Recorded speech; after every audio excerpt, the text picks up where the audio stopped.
Hello, joyeuse fête de la Thérianthropie les amis. Et oui, ce 15 novembre 2024, on célèbre la Thérianthropie.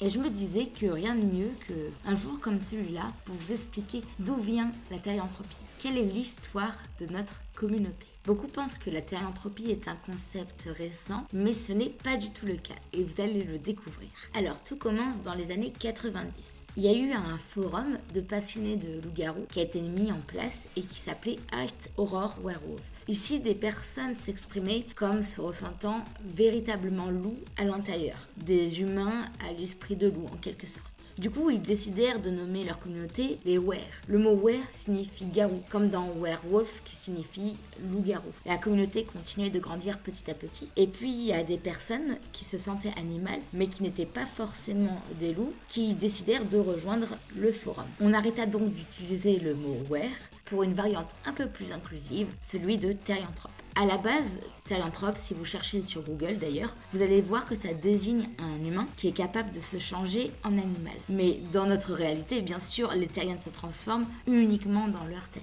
C'est lors de la pleine lune du 19 novembre 1994 que les thériens décidèrent de se rencontrer pour la toute première fois en vrai. Et ils ont appelé cette rencontre et les suivantes des halls, en référence au cri du loup. Et voilà, notre communauté prit de l'ampleur et se fit connaître un peu partout sur Internet. Et c'est pour cette raison que dès ce jour-là, chaque première pleine lune de novembre, et donc aujourd'hui ce 15 novembre 2024, on fête cette première rencontre en l'honneur des fondateurs de cette communauté.